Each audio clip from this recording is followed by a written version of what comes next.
What the was that? James, it's Valtteri. There's something loose between my legs. You mean like forever? I don't know. Tripping major nutsack. Come on! No more radio for the rest of the race. Hello everyone and welcome along to the reserve drivers after the British Grand Prix. All right, governors. Jolly Roger. Can we get Nico Hulkenberg in to replace you, Lukey boy? Thanks to 6-year-old Eva for our new graphics. I'm Tim McDonald and it is a pleasure to be alongside a man I affectionately call... Lucky boy. He's a lucky boy. It's pronounced Lukey boy, but it doesn't matter. Luke Rocco, welcome along. I consider myself very lucky to be here. So before we go, make sure you hit the subscribe button. Leave us a comment in the comments below. We've been loving your feedback. I'm really struggling with those knobs. Yeah, not all of your feedback. Not all of your feedback. Keep it positive. Tim, before we get started, I need to ask, are you sure you're right to go the whole way, the whole show, right to the end? I've been managing my tyres, Lukey boy. I think I'm all set. What about you? I'm fine. I'm good to go, and I'll definitely make it to the end. That'll age well. I'd like to start things off this week, because Silverstone this week was an emotional roller coaster. And just when we thought we were going to see some triumphs, some victories, some feel-gooders in 2020... you 2020, you've done it again. There were so many times on the weekend that I thought we were going to get that glimmer of hope, that ray of sunshine, but then it went awfully wrong. 13th on the grid should be Nico Hulkenberg, but at the moment... That was heartbreak. Not least that I thought this year we'd get a battle between Lewis Hamilton and Valtteri Bottas, and it looked like that on the weekend, until this.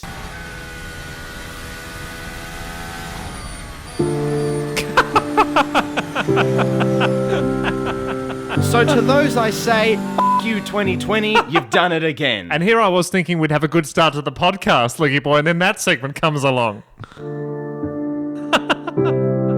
One of the big talking points from the weekend, Lukey boy, the tyres. They were tearing apart at the end of the race. Many thought Pirelli were to blame.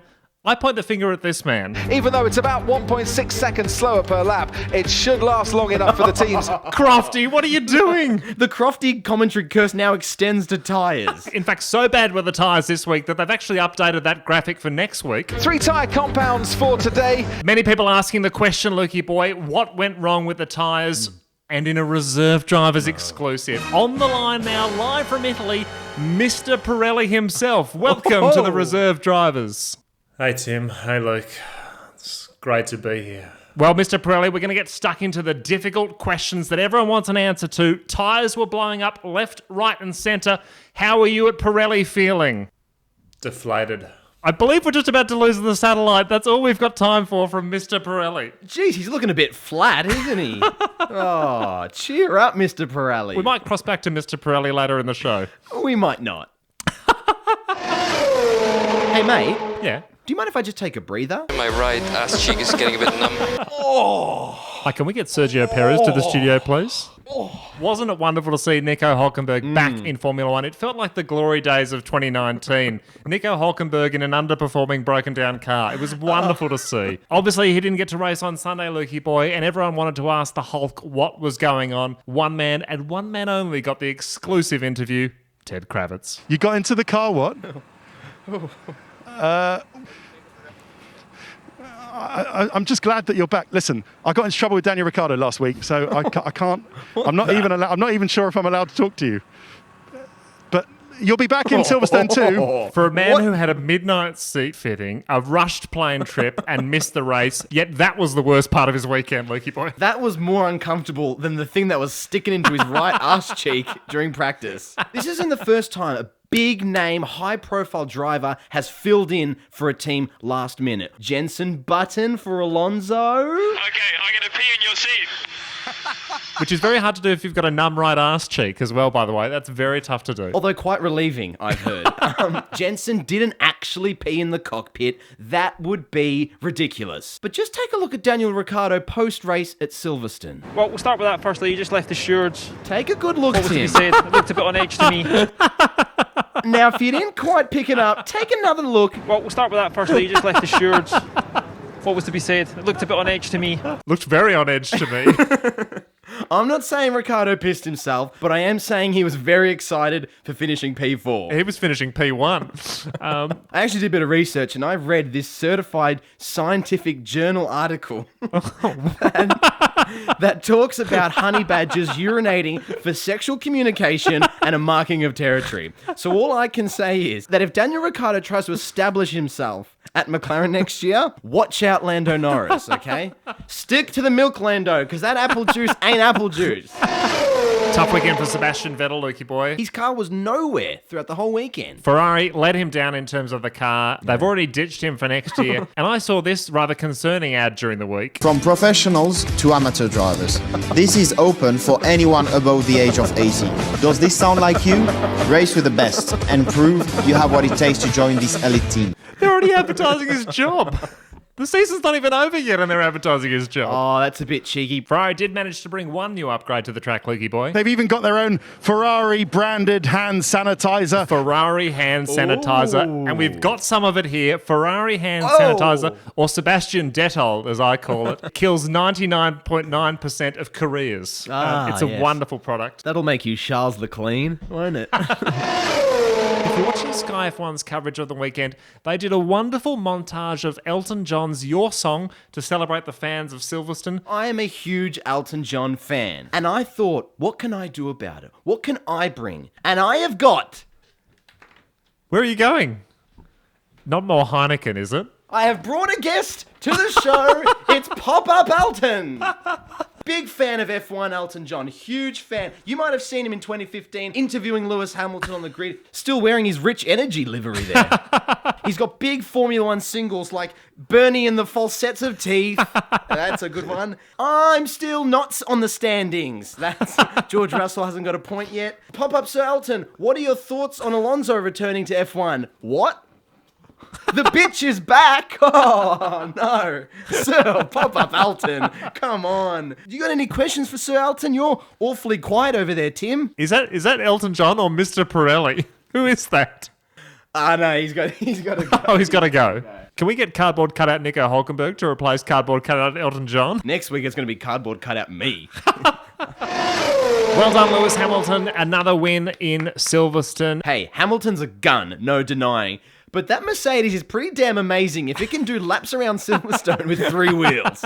3 wheels! The Mercedes looked great on 3 wheels, Lukey boy. The AlphaTauri didn't. Someone's had a very, very big crash, and it's Danny Kvyat. Daniel was not happy. But Danny Kvyat is very, very unhappy. And when Danny Kvyat's very unhappy, that's really unhappy. That is extreme unhappiness. Although I will say this, he's not the only Russian who doesn't like a bit of investigative journalism. So obviously it's not ideal to whack a cameraman. And I think Daniel can learn from Sebastian Vettel.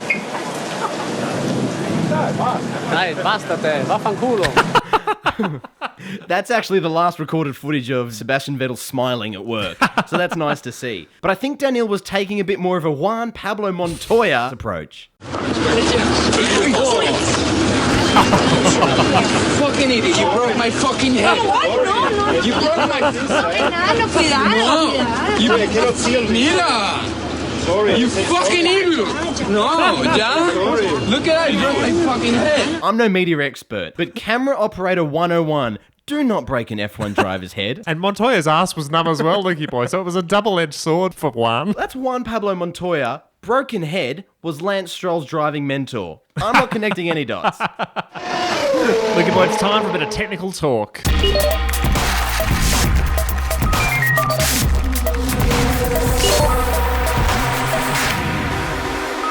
Formula One is a technical sport, Lukey boy, and sometimes requires a bit of technical talk, especially when it comes to weather forecasts. There was a bit of weather around on Sunday, Lukey boy, so naturally David Croft and Martin Brundle broke down the complex meteorological computations that could have occurred. Officially, risk of rain, Martin Brundle, 40%. So that's a 60% chance of sunshine then, isn't it?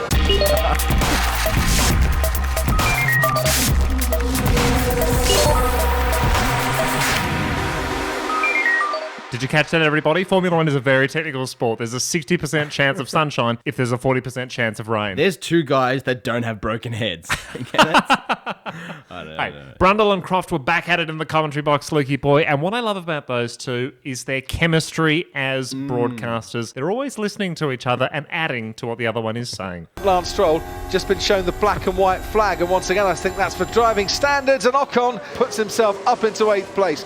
Nice move got a black and white flag, did Stroll. I don't know if that's for track limits or for driving standards. That's a black and white commentary flag for you, Brundle, for not listening to Crofty. Hey, you know what you should play now? You should do that bit you've got with Ocon and Stroll. There's a 100% chance that won't make the show, Lukey boy. Which is a 0% chance of it staying in. Tim, you know what they say? Contrast is the firelight for a raging fire of broadcasting, good. Well, there's our promo for next week. Hey, well, you're not the only one quoting Lukey boy, so it's time once again to open the Book of Brundle. Think knife, butter and jam. Martin loves a timely quote, Lukey boy, although he doesn't always get his timing right. What a tease it's been for Hulkenberg, and to quote the great Murray Walker, if he didn't have bad luck. I don't know about you guys, but it feels a bit more relaxing this time around preparing the car. Never start a quote before the team radio, Martin. That rolls right off the tongue. I've been saying that since day one, Tim. If he didn't have bad luck, I don't know about you guys, but it feels a bit more relaxing this time round preparing the car. Well, it reminds me of one of my favourite Nelson Mandela quotes, Lukey boy. The greatest glory in living lies not in never failing, but I don't know about you guys, but it feels a bit more relaxing this time around preparing the car. That was the great man Nelson Mandela. Hey, I'm so glad you brought up quotes. So we've heard Martin Brundle's. Now we go to DC, David Coulthard. Let's have a listen to Dave. You want it in your face. You know, a facial is always going to be a much better position to be in. Now, Tim, my grandfather, World War II veteran, he sat me down one day, looked me dead in the eye and said, "Grandson, get a facial. It's a much better position." You can't be saying that, DC. Much like David Croft and Martin Brundle, Tim, the Channel 4 commentary team is abundant with chemistry, as demonstrated by Mark Webber and David Coulthard. And just listen to this scintillating chat. The two former rivals still have a little bit of fight left in them. I always gave you loads of room, mate. DC, I had no idea, that's trying why. to pass your jaw was challenging. But Oh, bang. Mind you, with a jaw like that, it's no wonder DC likes a facial, that's for sure. Now, Tim, I've got one last bit of footage from the Channel 4 commentary team. I was going to say, how refreshing is it to hear a different level of incompetence in terms of Formula One broadcasting? Mark Webber, David Coulthard, they have so much Formula One knowledge. Although when it veers to other sports, I'm not quite sure they're as willing to contribute. And in the Premier League, it was Liverpool who took the checkered flag at a bit of a canter segue. Tomorrow night, you're on 4. You are cordially invited to get up close and personal with everyone's favourite German, unless you support any other football team in the world that isn't Liverpool.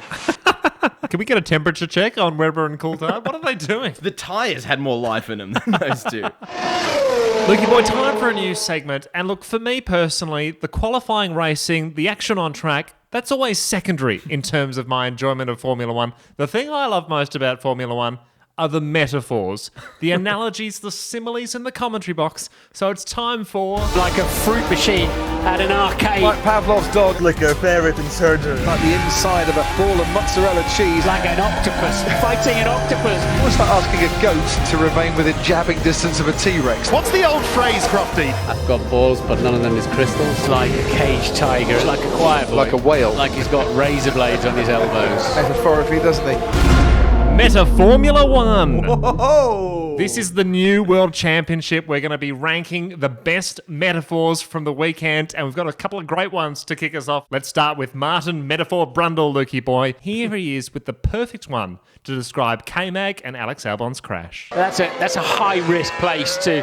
That's one of those where you can lick the stamp and post the letter, but the post office was closed by the time he got there. Absolutely brilliant. That's 25 World Meta Formula Championship points Meta for you, Formula Martin Brundle. One. Just a reminder, you can still enter our What the Hell is Martin Brundle Talking About competition. The post office remains open for that. Let's go down to David Croft. It raised my eyebrows in the supermarket going for a 2-for-1 offer on the baked beans if someone pulled that move on me. No, sorry to pull you up on this. That's not a metaphor. Tell me you can't see him going to the shops and picking up a can of baked beans. Huh? Hey, and if you think you've got a metaphor to perfectly describe the reserve drivers, leave it in the comments below. You got another metaphor? He's a 6-time Formula One champion, Lukey boy, but can Lewis Hamilton become a Meta Formula One champion? It's like juggling balls whilst you're on a moving plate. Nice analogy. Yeah. He's not. He's been disqualified. That's an analogy. As Jensen Button rightly pulled him up, that is an analogy. That's the black and white metaphor flag for you, Lewis Hamilton. Are you okay?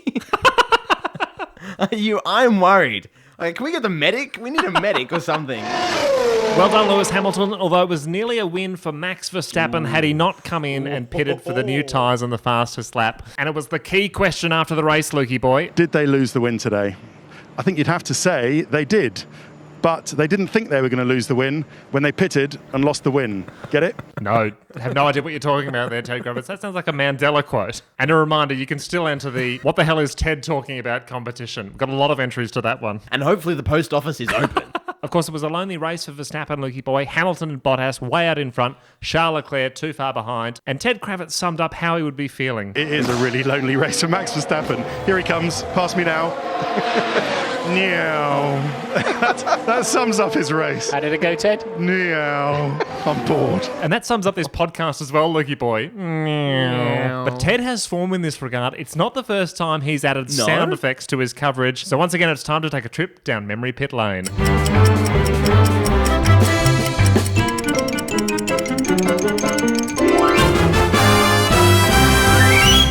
We've travelled back in time to another race affected by tyres, Lukey boy. Okay. So who better to provide an expert analysis on what was going on than Ted Kravitz? Ted Kravitz, what can you tell us? Look at this tyre now, Ted. Look at it, the right front of Raikkonen. And even more than that, you can hear it. Everyone else sounds clean. You can probably hear them in the background. They go, ooh, ooh, and then Raikkonen comes and it's, it isn't as bad as that. Sound effects by Ted Kravitz. What the hell was that all about?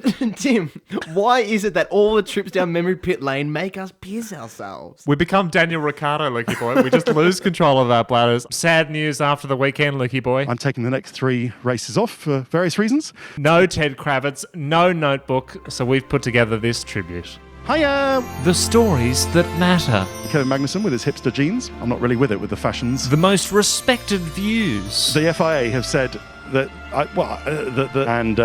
that was not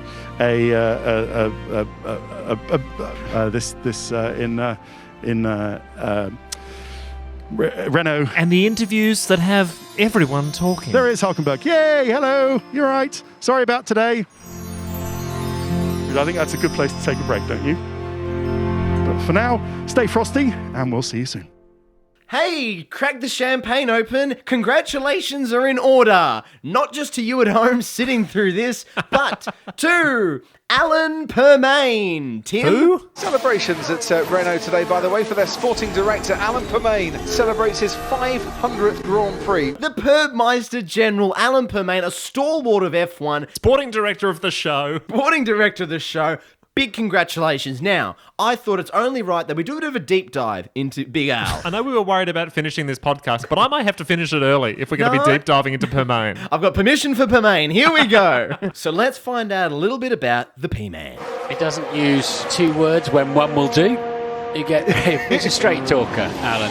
He certainly is. A straight talker. That should get him into the commentary box. Does he make tyre sound effects, Lukey boy? He doesn't, but he is very succinct, very succinct. Just take a look at how sharp a tongue and succinct he is. How do you go about setting up a car for the rigours of this very fast circuit? As most tracks, it's compromising here. You make up a lot of your lap time here by being quick on the straights and the corners. And the other big demand here is braking balance between going as fast as you want to go on the straights and that sort of thing. The other very specific compromise here is curbs. That doesn't go hand in hand with the so you want a soft car for that, if you like, which is a left, right, and then another left. You want a nice stiff car for that. But also it's got a nice change of direction for the higher speed corners. Okay, I'll stop it there. I'm going to stop it there because Brundle was right. He didn't just use 2 words, he used about 7 minutes worth. Why use 200 words when 100 will do? Tim, I am being a little bit cheeky. Purple's Permane is straight to the point, and you have to be when you're Kimi Raikkonen's race day engineer. Kimi, get out of the way! Congratulations, Purple's Permane! Well, following on from Alan Permane, Lukey boy, he was, of course, Kimi Raikkonen's engineer. There's a lot of talk around that Kimi is going to retire. Many claiming that he's lost the passion for Formula One. I don't think that's right. Renault just put idiot. Stupid. late now. Say, copy. Keeps his cards very close to his chest, does Kimmy. For like a lot of those middle laps, I started to drift off, but Kimmy abusing the hell out of his engineer really woke me up. Well, Kimmy is getting ever closer to retirement, Lukey boy. So here are some words of wisdom from another retired champion. It's not Juan Pablo Montoya, is it? No, he's still recovering. I'm speaking to you as an adult. That's a bit weird. Damon Hill wrote a letter to his younger self during the week, and the former world champion and Sky commentary expert had some wonderful advice to pass on to a young Damon Hill. Don't be too scared of girls. No good just staring. You've got to actually go up and say, hello, my name's Damon. One of the all-time pickup lines. Hello, my name's Damon. Hang on, I'm just going to write that down. I did that in high school, Lukey boy. It didn't work for me because my name wasn't Damon. Ah, so you went for Damon, I went for Esteban. That's why that didn't work. But Damon had some words to Kimmy and anyone else considering retirement about what you can look forward to in life after Formula One. You'll go back home and you'll be able to put the bins out. Wonderful. You'll be able to put the bins out. And you might want to include that letter in those bins, Damon Hill. We did a bit a year ago where Damon Hill was talking about a sticky plib, and I seemingly understand that more than what's going on right now. And I'll leave you, Lukey boy, with one final piece of wisdom from Damon Hill. Don't let Jack Villeneuve steal your chicken. Sorry, can you play that again? Don't let Jack Villeneuve steal your chicken. As the great Nelson Mandela once said, Lukey boy, don't let Jack Villeneuve steal your chicken. Hang on, he's not playing Meta Formula One off, is he? Tim, one thing I love about doing this reserve drivers is the fact that we seem to latch onto things and never let them go.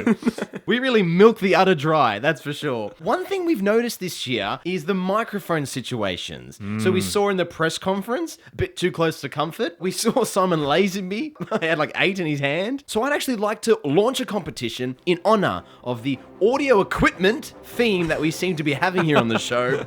It's time for 10-foot boom pole contender of the week. I'm not touching this segment with the 10-foot boom pole, Lukey boy. Get used to it, Tim, because there's going to be a lot of 10-foot boom poles coming at you. So who is it, Lukey boy? Who's secured 10-foot boom pole position? Well, first, a word from our sponsors.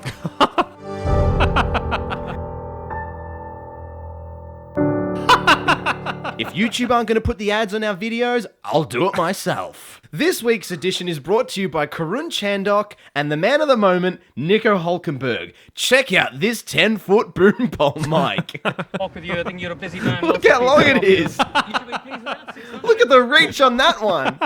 And look at the position too. Yeah, so that's this week's edition of 10-foot boom pole contender of the week. Might do one segment where none will do. Well done, Lukey boy. What a wonderful addition. To everybody at home, keep an eye out throughout the Formula One coverage of any loose 10-foot boom pole mics. Can we cut your mic, Lukey boy?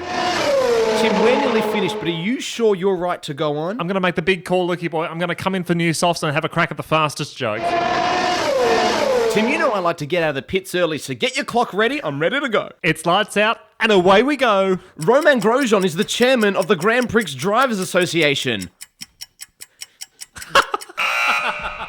Bit of your own medicine, baby. You gave me the Ferrari one-liner the other week. I hit you with a one-liner back. Unfortunately, the timer stopped when I got it. So you did that in 6.03 seconds. What do you mean 6? It wasn't 6 seconds. How was that 6 seconds? It's 5 words. I Pebbles Permaned it. Hey, why use 5 words when 4 will do? This is an outrage. All right, you want to play games? I'll get my clock ready. No need, Lukey boy, because I'm doing a Sergio Perez. I'm standing back from the fastest joke this week, and I've got a celebrity replacement. The one, the only, David Coulthard. Lewis Hamilton. I've heard rumour that they're going to rename Silverstone to Hamilton Stone. Yes! Cop that, Tim, and cop that Coulthard. Can we see the audience reaction? Meow. I'm bored. Lukey boy, we've got to jump out of here. My right ass cheek is getting a bit numb. It was in doubt early, Lukey boy, but we made it to the end of the show. Tim, we got to the... Lukey boy, you've just... Oh no, we've lost the satellite. Can we get Nico Hulkenberg to replace Lukey boy? Yep, we'll organise that for next time. Thanks for watching, everyone. Make sure to hit subscribe. Leave us a metaphor in the comments below. Stay safe, stay well, and above all else... Don't let Jack Villeneuve steal your chicken. Meow. I'm bored.